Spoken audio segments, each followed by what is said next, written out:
მოგესალმებით. განვაგრძობ ინფორმაციის მოწოდებას წიგნიდან დაბრუნება ედემში. ამჟამინდელი საუბარი შეეხება არსება ადამიანს იმ კუთხით, თუ რამდენად მნიშვნელოვანი ნაწილთაგანია იგი ამ სამყაროსათვის. და გამოსახა უფალმა ღმერთმა ადამი მიწის მტვრისაგან და შთაბერა მის ნესტოებს სიცოცხლის სუთქვა და იქნა კაცი ცოცხალ არსებად.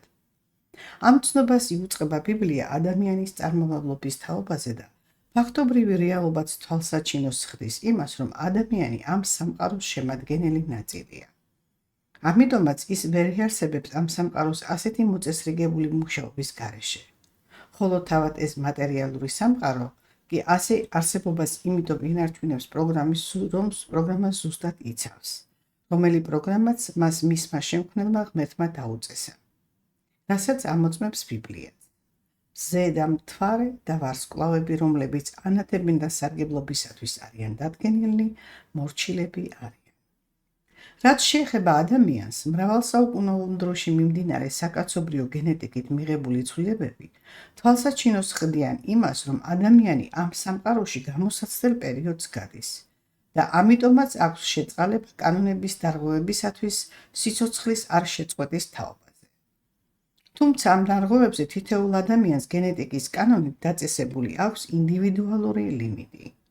ახლა კი იმის თაობაზე მინდა ვისაუბრო, თუ რა მნიშვნელობა აქვს ადამიანისათვის იმ კანონთან დაცვას, რომელიც მას ღმერთმა დაუწესა ამ სამყაროში საარსებო გარანტად. რისთვისაც ჯერ მოკლედ უნდა განვიხილო საკაცობრიო გენეტიკის დანიშნულება. ადამიანი, რომ ისეთი მოაზროვნე არსება არის, რომელსაც ხელს წიფება გარემოში არსებული რესურსების მიზნობრივად გამოყენების უნარი, ეს ცნობილი ფაქტია. მაგრამ ყოველივე ამის საფუძველს რა წარმოადგენს? აი ამისათვის კი ჯერ ვერ აქვს მიგნებული ადამიანურ აზროვნებას და იცით რატო? იმიტომ რომ სწორედ კანონთა უგულველყოფით ცხოვრებისეულმა მოღვაწეობამ გადაახვევინა მას ჭეშმარიტებისაკენ მიმავალი სწორი გზიდან. მოგეხსენებათ, რომ აზროვნების მოვალეობა არის ჯერ აღქმა, ინფორმაციული შემეცნების ფონზე და შემდეგ კი ამ ინფორმაციის გადამუშავებით დასკვნითი შედეგების გამოტანა. რისთვისაც ის ეყრდნობა გრძნობათა ხუთეულს დამატებულ მე-6 გრძნობას, ანუ ინტუიციის წილს, რომელიც ყოველ ადამიანს ინდივიდუალურ მიმკვიდრეობად გადაეცემა სწორედ გენეტიკის კანონის მოზღვით, წინაპართა მიერ ნაშენები გენიდან.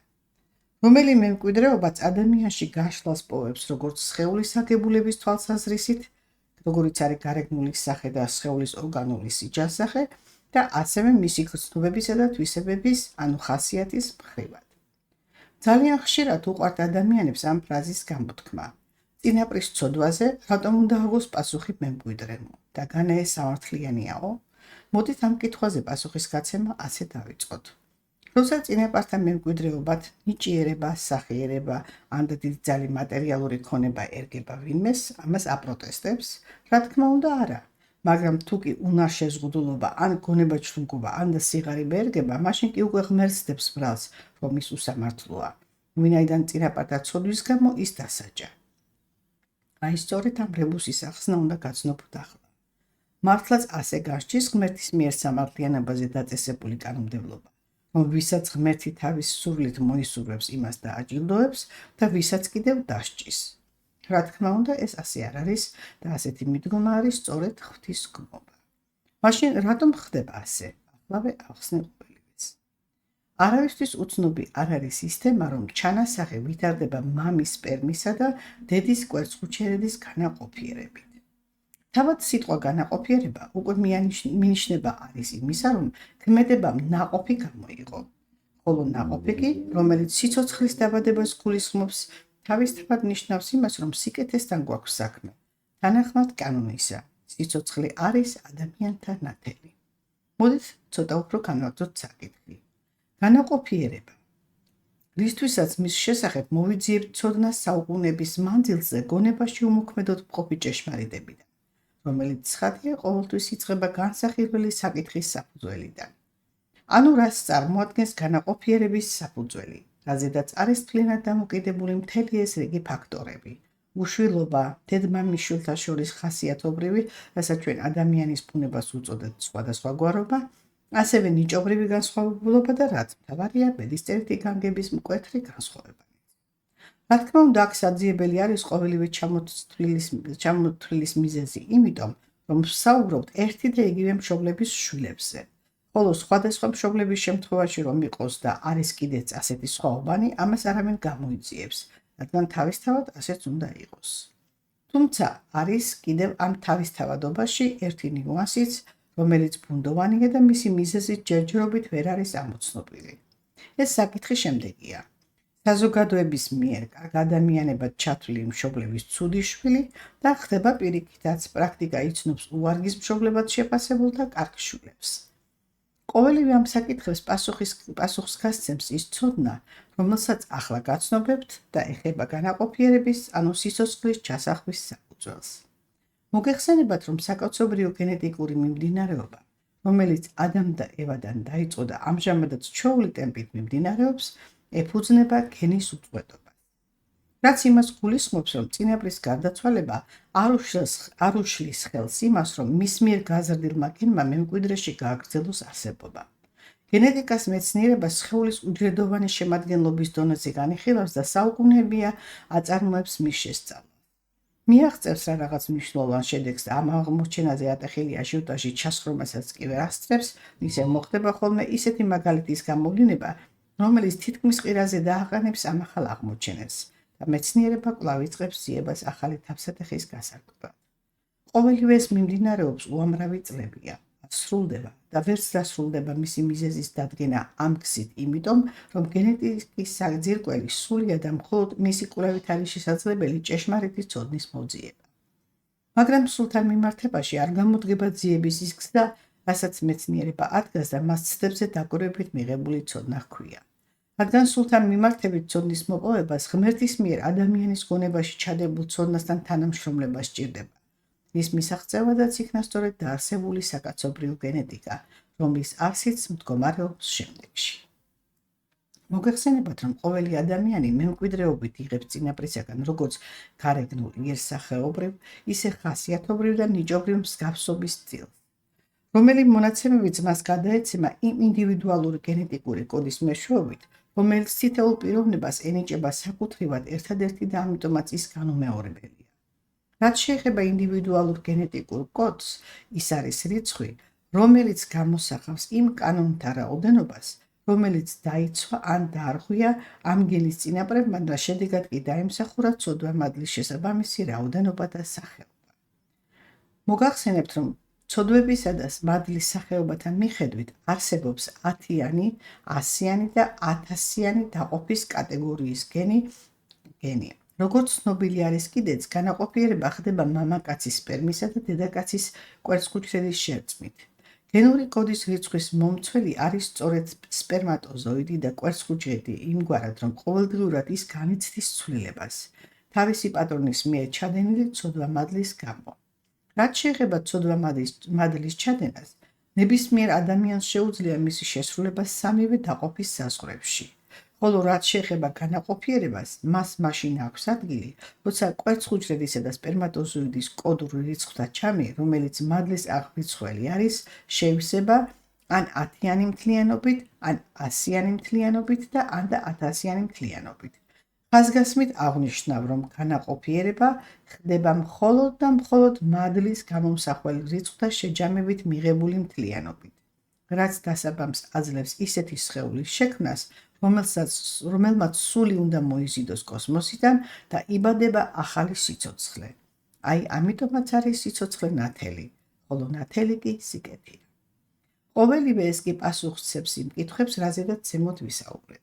ანუ თუ კი ცოლ-ქმარი ორივე ერთნაირი დაყოფის კოდის მქონენი არიან, მაშინ შესაძლებელია განაყოფიერებას ხშირად ჰქონდეს ადგილი. თუმცა აღსანიშნავია ისიც, რომ მას გარკვეული თავისებურება ახასიათებს, რომელიც შემდეგია. 1000-იანი დაყოფის კოდის რიცხვის შესრულება ბევრად უფრო ხშირად ხდება, ვიდრე 100-იანისა, ხოლო 100-яნის შესრულებაც ბევრად ჭარბობს 10-იანისას. ვინაიდან 1000-იანი დაყოფა პირადული სფეროს ჩარჩოთი შემოისაზღვრება. 100-იანი საზოგადოებრივი სფეროს ჩარჩოთი და 10-იანი კი მთელი სამყაროს მასშტაბის მომცველია. ამიტომ 10-იანი და 1000-იანი კოდის წყვილი ხშირად უშვილო რჩებიან, მაგრამ თუ დაშორდებიან და შემდეგ თავის კოდის მეწყვილეს ან ახლომყოფ დაყოფის კოდისას აირჩევენ, შვილის ეძლებათ. ასე რომ უშვილობის მთავარი მიზეზი სულთა შეუთავსებლობაა და სხვა რამე არა სხვა რამე. პრაქტიკაც ხშირად იცნობს შემთხვევებს, როცა ერთი წყვილის უშვილობის მიზეზად ჩაქრილ მდგომარეობაში მყოფ წყვილს დაშორებისა და სხვასთან დაწყვეტებისას შვილი შესძენია. დედმამიშვილთა შორის განსხვავებაც აქედან მომდინარეობს, რადგან 10-იანი კოდის გენის რიცხვის შევსება იშვიათი მოვლენაა და ამიტომ ამ კოდით ერთეულები იბადებიან და თანაც დიდი დროის ინტერვალებით. ხოლო კარგი რეპუტაციით მოსარგებლე მშობლების ცუდ შვილობას და პირიქითაც განსაზღვრავს მშობელთა მიერ მათში მყოფი ცოდვის გენის გააქტიურების დონე, რასაც მერე შვილი ან გააგრძელებს, ან და შეებრძოლება. ამის მიზეზია ახალგაზრდულ ასაკში გარდაცვალებაც. ანუ იმის თქმა მინდა, რომ აღმზრდელი და აღზრდა არის მიზეზთა საფუძველი ყოველივე იმისა, რაც ბავშვს და მოზარდს ემართება. ხოლო რაც შეეხება საკაცობრიო გენეტიკას. ის დამყარებული იქნა საიმისოდ, რომ 100-იანი და 1000-იანი დაყოფით გამთლიანებული იყო 10-იანი კოდი. ამ საკითხს კონკრეტულად აქ ვერ განვიხილავ მისი დიდი მოცულობის გამო და შემოვიფარგლები მხოლოდ ზოგადულით, რაც გაცნობეთ კიდეც. ახლა კი შევეხები ადამიანისა და დედამიწის როლს, რომელიც შემქმნელმა განაწესა ადამიანის საცხოვრებელ ადგილად ამ სამყაროში და არ დაუშვია ის, რომ ადამიანმა სხვაგან ცხოვრება შესძლოს. რაც შეეხება ადამიანს ღმერთის მიერ მისთვის მინიჭებულ უფლებამოსილებაზე, ასეთ ცნობას იძლევა ბიბლია. თქვა ღმერთმა, შევქმნათ ადამიანი ჩვენს ხატად და ჩვენს მსგავსად და ბატონობდეს თევზებზე, ზღვაში და ცის ფრინველებზე და პირუტყვზე მთელს ქვეყანაზე და ყოველ ქვეწარმავალზე, რომელიც იძურის მიწაში. დედამიწის როლზე კი ასეთი ცნობაა, უფლისაა დედამიწის საფუძველი და სამყარო მასე დაამყარა. როგორც ხედავთ, ამ ცნობებით ჩვენთვის მეტად მნიშვნელოვანი ინფორმაცია არის გაცხადებული. რადგანაც ვიგებთ, რომ დედამიწას ჰქონია მინიჭებული ამ მატერიალური სამყაროს საყრდენი სტატუსი, ხოლო თუ კი გავითვალისწინებთ იმას, რომ ადამიანის მოდგმას ღმერთის მიერ ნაბუწები აქვს დედამიწაზე ხელმწიფების უფლება, მაშინ მისახვედრია ის, თუ რამხელა პასუხისმგებლობა ჰქონია დაკისრებული და ამიტომაც დაისმის ასეთი კითხვა. განა შეიძლება პატიება იმისა, რომ ასეთი ბოძებული ძალა უგუნურად იქნას მართული. ცხადია, არა. და სწორედ ამ შეუცნობლობის მიზეზია ყოველივე ის სასჯელები, რასაც ადამიანი იღებს ბედისწერისაგან. არის კიდევ ერთი მეტად მნიშვნელოვანი საკითხი, რაც ეხება ადამიანთა რაოდენობის შეხებას იმ რესურსებთან, რაც დედამიწას გააჩნია და აგრეთვე იმასაც, საჭიროა თუ არა ასეთი სიმრავლე.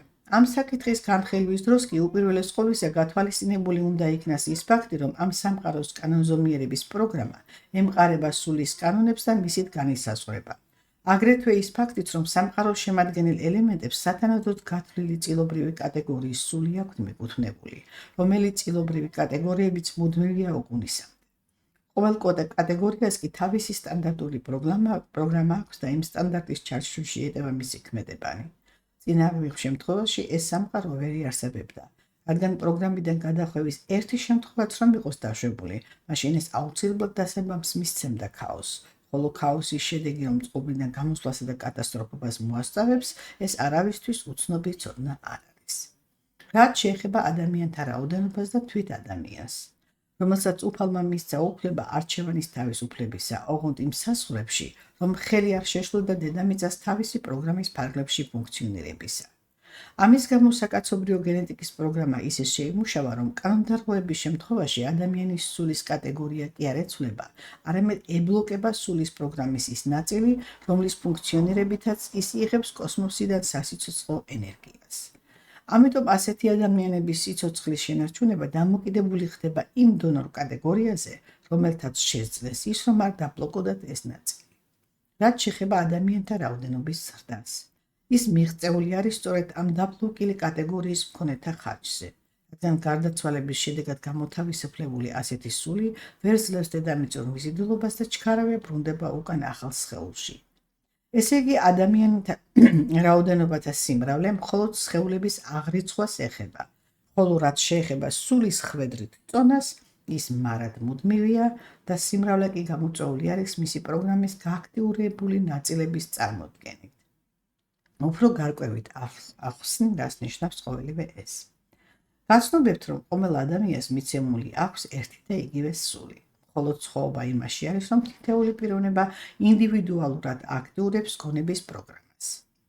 რაც გავს იმას, რომ ყოველ ადამიანს ერთი შინაარსის წიგნის მქონე როქონდეს მიცემული და ყოველმა მათგანმა კი ამ წიგნიდან რაღაც ფრაზები ამოკრიფოს თავისი ნების შესატყვისად, წაიკითხოს და შეიცნოს. რა რაოდენობაც გინდა გაიზარდოს ფრაზების წამკითხველებისა, განა ამის წიგნის შინაარსი შეიცვლება. ცხადია, რომ არ შეიცვლება და არც მისი მოცულობა გაიზრდება. სწორედ ასეთი ფუნქცია აქისრია ადამიანურ სულს ამ სამყაროურ პროგრამაში და ამიტომაც არსებობს კიდეც ასეთი კანონი, რომ ერთი გონიერისაგან ქალაქი აშენდება, ხოლო უჯულოთა ტომი კი მოხდება. გონების მათემატიკური ენით კი ყოველივე ეს ასე გამოისახება. თუ კი ადამიანის სხეულს ნულით გამოვსახავთ, ხოლო სულს კი ერთით, მაშინ გონებისათვის ის მარცხნივ მიწერილი ნულები იქნება და აზროვნებისათვის კი მარჯვნივ. რაც იმას ნიშნავს, რომ ადამიანთა რაოდენობით კი არ განისაზღვრება ადამიანური სულის ხვედრითი წონის მუდმივობის შენარჩუნება, არამედ პიროვნული როლით, ჭეშმარიტების შეცნობასა და მის გააქტიურებაში. ამიტომ სიბრძნე იმაშია, რომ ადამიანი მიხვდეს ამ თავს. მას სხეული მიცემული აქვს საიმისოდ, რათა სული არსებობს და მხოლოდ სხეულის მიერი სურვილების დაკმაყოფილებისათვის ფიქრით და ზრუნვით კი არ უნდა იფარგლებოდეს მისი ცხოვრებისეული მოღვაწეობა. არამედ მთელი არსებით უნდა შეიცნოს და შეიგნოს ის, რომ სხეული სულის საარსებო საშუალებად შეუქმნა ღმერთმა. აი, როცა ადამიანები ამ შეგნებამდე მივლენ და ეს აუცილებლად მოხდება ბევრად უფრო მალე, ვიდრე ეს მათ გონიათ, მაშინ დედამიწაზე ცხოვრება აღარ იქნება ისეთი გაუსაძლისი და ფათერაკებით ახსავსე, როგორიც ადამიანის გაჩენიდან აქამდე იყო. არამედ პირიქით, 60-ის მსგავს ცხოვრებას მოიწყობენ ისეთს, რომლის მოსაწყობადაც შექმნა კიდეც ღმერთმა ადამიანი. წინააღმდეგ შემთხვევაში ვერ მოხდება ცოცხლად გარდასახვა ახალ სამყაროში, რომელთანაც სიკვდილს არაფერი საერთო არ აქვს. ვაგრძელებ დაწყებულ კვლევას ადამიანის როლის თაობაზე ამ სამყაროში და სამისად შევეხები ამ კანონს.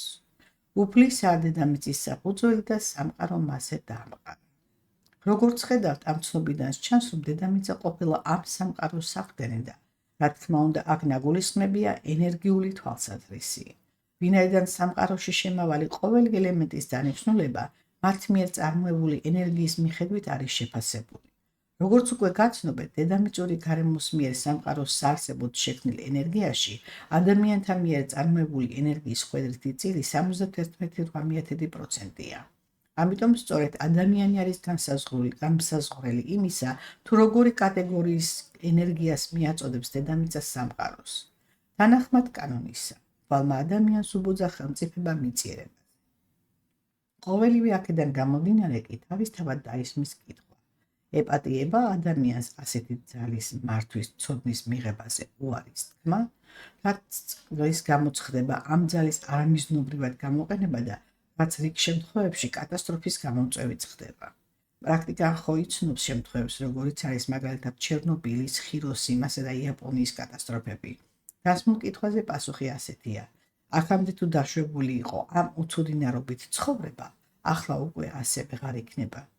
თუგით იმ მიზეზების გამოც, რომ ადამიანთა მიერ საკუთარი ძალების არამიზნობრივად გამოყენებამ უკვე ისეთ მდგომარეობაში ჩააგდო დედამიწური გარემო, რომ თუკი შეჩერებული არ იქნება მათი უყურება, დედამიწა ვეღარ გამოდგება ადამიანის საარსებო გარემოთ. რასაც, რა თქმა უნდა, უფალი არ დაუშვებს და როგორც ხედავთ, ფაქტით სახეზია. არმაგედონის მოქმედებით. რაც თავის მხრივად გულისხმობს იმას, რომ მხოლოდ გონიერებითაა შესაძლებელი სიცოცხლის შენარჩუნება. რადგანაც გონიერება არის სადღეისოდ ასეთი მნიშვნელოვანი მდგომარეობა, ამიტომ საჭიროდ მიმაჩნია მისი დახასიათება. მასე მოგახსენებთ იმას, რომ გონიერების მოპოვება მხოლოდ ჭეშმარიტი სიმართლის გაგების მეშვეობით არის შესაძლებელი. იმ სიმართლისა, რომელიც ყოველი ადამიანის გონებაში დევს შეუცნობლად, ან უკეთეს შემთხვევაში მცირედად შეცნობილად. არის ასეთი ცნობა ბიბლიაში. იესო წარმოდგა და შერისხა ქარი და უთხრა ზღვას, დადუმდი, ჩადექ. ქარი დაწყდა და დიდი მყუდროება ჩამოდგა. მათ დიდი შიში შეეშინდა და ერთმანეთში ჩაილაპარაკეს. ვინ არის ეს ქარის და ზღვას რომ ასე მორჩილება? მოგეხსენებათ, რომ იესო ქრისტე გარეგნული იერსახეობრივად ჩვეულებრივი სტანდარტული ადამიანი იყო და არანაირი განსხვავებულობით არ გამოირჩეოდა. მაგრამ განსხვავებული და გამორჩეული რაც მას ჰქონდა, ეს იყო ის, რომ მის გონებას სრულყოფილად აფუნქციონირებდა მისი აზროვნება. რის გამოც მისი სიტყვა კოსმიური ძალის მოცულობით იყო აღჭურვილი და ამიტომაც უმალმე მოდიოდა აღსრულებაში.